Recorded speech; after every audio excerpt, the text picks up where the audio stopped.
Borasan, har bir erkak umrida 7 qabr kovlashi kerak, dedi otam jahl bilan. Qo'rqaman deb yuborsang, yuraverasan-da. Nimasidan qo'rqasan? O'ra kavlagansan-ku, qabr ham o'raning o'zi. Tur, ketmonni olda jo'na. Fathoqul birga boradi, o'rtadagina hammasini. Noiloj ketmonni olib yo'lga tushdim. O'zi qayerda yozilgan ekan, 7 qabr kavlash shart deb. Do'xtirxonaning yonida Fattoqul aka, Umraqul va amakimning o'g'li Azamatlar meni kutib turishibdi ekan. Ikkalamizning ham ko'zimizda bir xil ma'noni o'qish mumkin edi. Sen ham keldingmi? Fattoqul aka Qur'on tilovat qilgach, qabrning o'rnini belgiladi. Buyiga 2 metr, eniga 2 metr joyni qadamlab, 4 ta kesakni qo'ydi. Ana, shu yerni yelkalaringgacha chuqurlikda kavlanglar. Bizning angrayib turganimizni ko'rgan Umraqul aka ketmonni olib kavlashni boshladi. Men ham qo'limga ketmonni oldim. 2 soatlarda mo'ljallangan chuqurni kavladik. Bo'ladi, ayvoni bitdi, baxtilaringga. Mulla boboning qabri yumshoq chiqdi. Bir xillarning qabrini 40 misrdan bilan kavlaganmiz, dedi Fattoqul aka. Yuringlar, choy ichib biroz dam olasizlar, keyin lahadni kavlashni boshlaymiz. O'likxonadan keltirib berishgan choynak va tugunni ko'tarib qabristondan chiqarga chiqdik. Qabristonda ovqat yeb bo'lmaydi, dedi. Mening nega tashqariga chiqqanimizga tushunmay savol nazari bilan qaraganimni tushungan Fattoqul aka, mulla bobo shunaqa derdi. Qo'llarimizni yuvib ovqatlanishga o'tirdik. Mulla bobo yaxshi odam edi, dedi Umraqul aka. Joyi jannatda bo'lsin. Ha, kim bu dunyodan bir masjidning qurilishida ishtirok etsa-yu, qaldirg'ochning uyasidek joyiga qo'li tegsa, Alloh unga jannatda o'sha masjid kattaligida bir qasrni bino qilib qo'yar ekan, degan hadisni ko'p aytadilar mulla bobo. O'zlari butun boshli bir masjidni tikka qildilar. Inshaalloh jannati bo'ladilar. Ishning qiyini lahadni kavlash ekan. Oldin Umraqul aka ayvonning qiblaga qaragan devori tubining o'rtasidan bir odam kira oladigan qilib, doira shaklida chuqur kavladi. Keyin o'sha chuqurga Fattoqul aka tushdi va dastasi kalta ketmoncha bilan bir odam bemalol yotadigan uzunlikda, egilibroq o'tira oladigan balandlikda lahadni kavlay boshladi. Umraqul va aka Fattoqul aka kavlagan tuproqni ayvonga tortib oldilar. Men tashqariga otar edim. Azamat men otgan tuproqlarni bir tekis qilib yoyardi. Bir gapni aytsam ishonmaysizlar, dedi tashqariga chiqqan Fattoqul aka. Lahadni ichi yorishib ketdi. Eng birinchi bo'lib Umraqul aka sakrab tushib lahadni ichiga qaradi. 100 talar qabr kavlagandirman. Bunaqa yorug' lahadni ko'rmaganman, dedi. Umraqul aka va hayratda hayqirib yubordi. Allohu akbar, Allohu akbar, qaytardi Fattoqul aka. Azamat ikkalamiz ham tushib lahadning ichiga qaradik. Lahadning ichi tashqaridek yorug', xuddi shahardagi kechasi sutdek yonib turadigan chiroq yoqib qo'yilgandek edi. Janoza namozi, peshin namozidan keyin o'qiladi. Qabrni kavlab tayyor qilganimizda hali peshingacha 1 soat bor edi. Bittang bobo borib boboylarga xabar qil, dedi Fattoqul aka. Bu yerda bo'lgan voqeani odamlar bilsin. Qishloqqa men borib ko'rganlarimni otamga aytdim va ortimga qaytdim. Ha, demak qabristonga odam bosib ketdi. Eshitgan borki, kelib bir marta charog'on lahadni tomosha qilardi. Mayitni ham olib kelishdi. Mulla boboni charog'on lahadga qo'yishdi. Taborak tilovat qilingach, odat bo'yicha kimdir baland ovozda so'radi. Birodarlar, mulla bobomiz qanday odam edi? Yaxshi odam edi, jannat odam edi, degan ovozlar eshitildi. Qabristondan chiqayotib otamning yig'layotganini ko'rdim. Otamga etib olib ancha vaqt indamay borgan otam yelkamga qo'lini qo'ydi. Sen bo'lsang qabr kavlashdan qo'rqaman deysan. Qori bobo o'lganda qabr kavlamoqchi bo'lganlar talashib urishib ketayozdi. Rajab bilan Azamat boradi, ular bittadan qabr kavlashadi. Yana 6 ta qabr kavlashlari kerak. Kattalardan Fattuxul bilan Rahmonqul boradi, dedi otam uzul kesil qilib. Ammo talablarga va qaroridan norozi bo'lib turganlarning ko'pligini ko'rib qo'shib qo'ydi. To'xtang, o'g'li, janjal qilma, senam bora qol. Doimgidek 4 kishi emas, bu gal 5 kishi bo'lib qabristonga jo'nadik. Qabr kavlash bekorga talash bo'lmagan ekan. Bugungi ko'rgan mo'jizamiz oldingisidan ham ziyoda bo'ldi. Lahadning ichi bu gal o'z-o'zidan yorug' bo'lmadi. 2 ta aniq yoritgich qabrni yoritib turdi. Qabr tayyor bo'lganda har birimiz tushib bu 2 chiroqni rosa tomosha qildik. Chiroq ham deb bo'lmasdi ularni. 2 ta nuqta desak to'g'ri bo'lardi. Ana shu 2 nuqta lahadning u boshdan bu boshiga o'tib bir-biri bilan joy almashib o'ynar, lahad ichini projektorlarga o'xshatib yoritardi. Rahmonqul aka mulla odam edi, ko'p yig'ladi. Qori bobo olim odam edi, odamlarga Qur'onni o'rgatar edi, hadisni o'rgatar edi. Qur'on va hadis ikkisi 2 nur bo'lib, qori bobomdan oldin kelib u kishini kutib olyapti deb yig'ladilar. Qori boboning go'riga qori bobodan oldin Jalhayozning erkagi bittasi ham qolmay kirib chiqdi. Kirgan odam bu mo'jizani ko'rib yig'lab chiqar edi. Otam ham yig'lab chiqdi. Chiqib baland ovozda takbir aytdi va qishloqdagilarga murojaat qildi. "O, birodarlar, qaysing o'lmay turib jannatligingni bilay desang, qaysing go'rim yorug' bo'lsin desang, qaysing go'rimda nur bo'lsin desang, qori bobom qilgan ishni qil. Namozingni qoldirma. Qur'on o'qi, hadis o'qi." Qori bobomning janozasidan keyin masjidimizga odam sig'may qoladigan ayvonda, hovlida ham namoz o'qiladigan bo'ldi. Qori bobo o'lgandan 6 oy o'tib 7 ta qabr kavlashim lozimligi esimdan ham chiqib ketayozgandi. Tolib o'rtog'imning otasi Ravshan aka o'ldi. Fattoqul aka, "Men bormayman, onalab so'kkan meni", debdi. Abduvali aka ham bormayman degan edi. Otamning jahli chiqib ketdi. "Ravshan qaysimizni so'kmagan", dedi otam qizishib. "So'kardi deb yuvmasak, ko'mmasak buni bolalari uyda olib o'tirasinmi? Borasan, bolalarga ko'rsatib tursang bo'ldi, o'zlari kovlaydi." Ravshan, "Nima bo'lsa ham Jalayosning odami, o'ligi ko'chada qolmaydi. Bormasang o'zim boraman."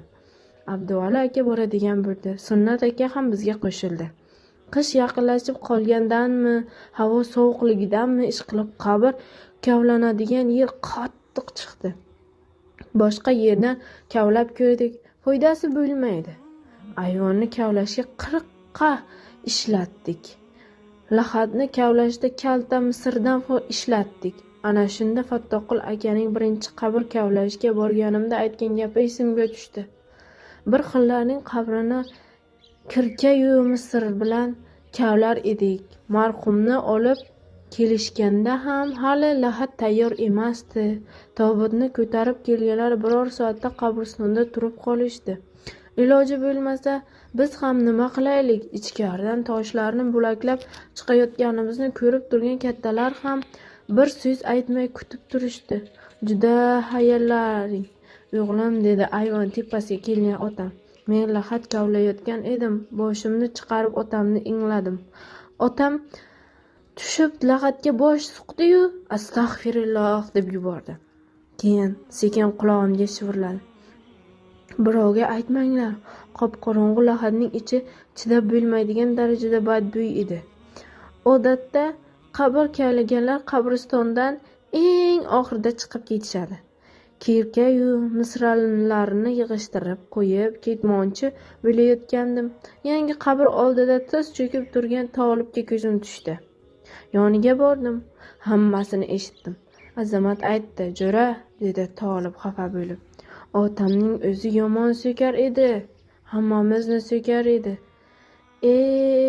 Nima deb so'kkanlarini birovga aytib bo'lmaydi. Onamni, qizingni deb suykardi. Mulla bobomni ham suykandi. Mulla bobo suykmang, Ravshanboy, xudoning qahri keladi degandi. Xudoyniyam deb suykandi-da. Astag'firulloh deb yubordim men ham. Rustamning o'ligini Rossiyadan temir tobutda olib kelishdi. Otaning qarg'ishi uyq deb bejizga aytishmas ekan. O'liging kelsin deb qarg'argan ekan Boymatchol. Boymatchol yuzi qarolikni ko'tara olmay o'tgan yili o'lib ketgan edi. Yuzi qarolikka ustma-ust. Yuzi qarolikka birovga aytsang ishonmaydi. Yuzi qarolikka birovga aytib bo'lmaydi. Boymatcholning uydagi qizi uyda o'tirib tug'ib qo'ydi. Tayoqdan o'lsa shu uyda o'tirgan qiz barchin o'lardi. Bolamning otasi mol boqar Xayrulla debdi otasiga. Xayrulla mol boqqani bilan zakonchi ekan, ekspertiz qilamiz deb turib oldi. Ekspertiza degan hammasini aniq ravshan qilib berdi. Bolaning otasi Rustam ekan. Tafsilotni ko'p ham bilmayman, ammo Boymatchol Rustamni o'shanda oq qilgan ekan. O'zi Rustam oldin ham 1-2 marta buzuq ayollar bilan gapsiz bo'luvdi. Boymatchol enam aymoqchi, barchining bolasini bo'yniga osib uyidan haydab yubordi. Sharmandalikka chiday olmagan Rustam Rossiyaga ketib qolgan edi. Mana kattalarning gapi bilan temir tobutni ochmasdan qo'ymaydi degan bo'lishdi. Kattalar borishmadi qabr kavlashga. 1-2 qilib kartoshkaga o'ra kavlagandek qilib kavlaysizlar, bo'ladi, o'zlaring kavlab qo'yaveringlar dedi otam. Bo'yi 2, eni 1 metrlik odam bo'yi o'rani Azamat ikkovimiz 1 soatda kavlab qo'ydik. Bizga choy olib kelgan Shavkat bir dunyo gap topib keldi. Akasini telefon qilib Rustamni kim o'ldirganini, qanday o'ldirganini aytibdi. Rustamni Moldovanlar o'zlarining militsiyadan bo'lgan qiz bilan ushlab olishib o'ldirishgan ekan. Qanday o'ldirishgani ham batafsil aytayotdi-yu, Azamat uni haydab yubordi. Uyalmaysanmi? O'lganlar haqida shunaqa gaplarni aytgan. Tur yo'qol. Nemis ham qilmaydi unaqa ishni. Xullas, kartoshka o'raday qilib kavlagan qabrga temir tobuti ochilmay janoza o'qilgan murdani olib kelishdi. Tobut bilan ko'mishdi. Qanday odam edi, demadi hech kim. Odamlar chiqib ketishayotganda men asboblarni yig'ishtirayotgan edim. Rustamning qabrida gup etgan bo'g'iq ovoz eshitildi. Hamma o'girilib qaradi. Ichkarida bir nima portladi deb o'yladi. Tobutning ichida bomba qo'yib jo'natishgan ekan degan uy keldi kallamga. Hamma qaytib keldi. Temir tobut ustiga tashlangan tuproq tashqariga sochilib ketgan. Tobut tashqariga chiqolmay qiyshayib turardi. Shivir-shivir boshlandi. Oqpadarni qabul qilmadi. Qabr hazar qildi undan. Qariyalarning gapi rost ekan. Qarg'ish urgandan qabr ham bezor ekan. Bas qilinglar. Yomon deb jarga tashlab ketmaymiz-ku. Shu yomon ham o'zimizning yomonimiz, dedi otam jahl bilan. Undan ko'ra endi nima qilamiz, shundan gapiringlar. Tobutni ochib risoladagidek ko'mishga qaror qilishdi. Boshqalar tesha bolta topib kelishdi. Temir tobutni ochishga kirishdi. Biz yana qabr kovlashga tushdik. Boshqa yigit ham yordam bayirib bir pasda qabrni tayyor qildi. Kattalar qolsin, yoshlar chetroqqa o'tib tursin, dedi otam. Tobutning qopqog'ini ochishayotganda Azamat ikkalamiz qabrni tayyorlayotgan bo'lib, tobut ichiga mo'raladik. Mo'ralamasak yaxshiroq bo'larkan. Jasadning ahvoli ertalab Shavkat aytgan gaplar rost ekan. Azamat aytgan nemislar ham odamni buncha xo'rlamagandir. Ko'zlari uyilgan, quloq burunlari va yana ayrim a'zolari kesib olingan edi. Jasad odiloga o'rab janozaga o'qildi. Shunday qilib Rustamni 2 marta dafn qildik. Ertasiga otam bir gapni aytib qoldi. Yovvoyi itlar jasadni kovlab olib suyaklarini ham kemirib tashlashibdi. itlardan qolgan qutgan suyaklarini terib olib ko'mib kelishibdi. Bir yigitni 3 marta ko'mishga, astag'firulloh. Mahmudjon hoji boboni hamma hoji dada deydi. Butun boshli O'zbekistondan 2-3 kishi hajga boradigan, uning ham bittasi KGB xodimi bo'ladigan Sho'ro zamonida hoji bo'lgan ekanlarda. Tumanda yagona hoji bu. Hoji bizning qishloqdan deb qayerlikdir o'sha yillari. Hozir Xudoga shukr, qishlog'imizning o'zida 40 ga yaqin hoji bor. Hoji dada Makkadan bir jamoadan mushki ambar olib kelgan ekanlar. Ziyoratga kelgan barchani xushbo'y mushk bilan siylagan ekanlar. Keyin ham juma namozlariga kelgan kishilarning qo'llariga mushk surtish odatlari bo'lib qoldi. Ramazon oylarida har kuni taroveh namoziga kelganlar katta-yu kichikning qo'lga mushk surtar. Boboylar bu o'ta xushbo'y atirni soqollariga, biz yoshlar esa yuzlarimizga surtar edik. Uyga qaytganimizda uydagilar hoji dadamning ko'ribsiz-da deyishardi. Bizdan ham xushbo'y mushk hidi taralib turardi-da. Hoji dadamning mushki ambarlari tugamaydimi deb hayron bo'lardim. Keyin bilsam hajga ketayotganlarga pul berib yuborar. Hojilar hoji dadamga mushk olib kelishar ekan. Ana shunday go'zal odat sohibi bo'lgan xalqimizga hammaning niyatiga yarasha, amalga yarasha mukofot berishga yana bir bor amin bo'ldim. Lahadni kavlab yotib hushimdan ketishimga ozgina qoldi. Meni mushki ambarning hidi mast qilgan edi.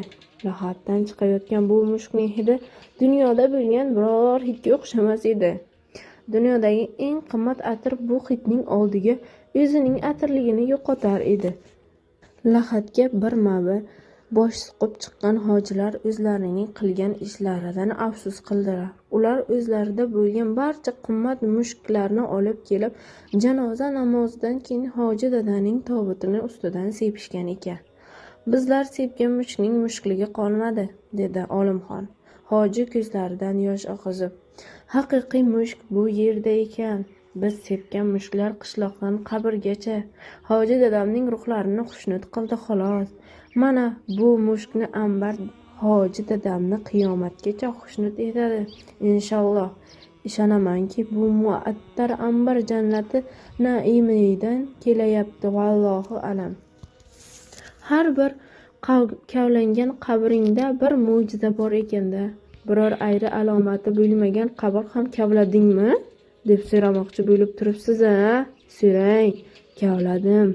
Dunyoda borligi ham bilinmagan, dunyodan o'tgan ham bilinmagan insonlar Jalasoyda bu ham bor. Ana shunday insonlarga kavlagan qabrlarimiz haqida siz ham bilmay qo'ya qoling. Qolaversa kavlashga men yuborilmagan qabrlar ham, men safarlarda bo'lganimda kavlangan qabrlar ham bo'ldi. Men allaqachon 7 ta qabr kavlab bo'lgandim. Erkak kishi 7 ta qabr kavlash shart degan naqlning haqiqatini ham allaqachon tushunib yetgan edim. Endi o'zim ham shu gapni to'g'ri deb hisoblayman. 7 ta qabr kavlagan erkak 8-siga ham 80-siga ham indamay ketaverar ekan. Bu bizning burchimiz. Burchimni bajaryapman, savob olyapman degan ishonch bilan ketaverar ekan. Ketmonni yelkaga tashlab. 7 ta qabr kavlagan odamning dimog'idagi qurtlar o'sha qabrlarga tushib qolar ekan. Kalon dimog' odamga 7 ta qabr kavlating, keyin ko'rasiz, o'zimiz qatori bo'ladi, qo'yadi. Men kavlagan qabrlarim ichida ayri alomatlarning borligini aytyapman xolos.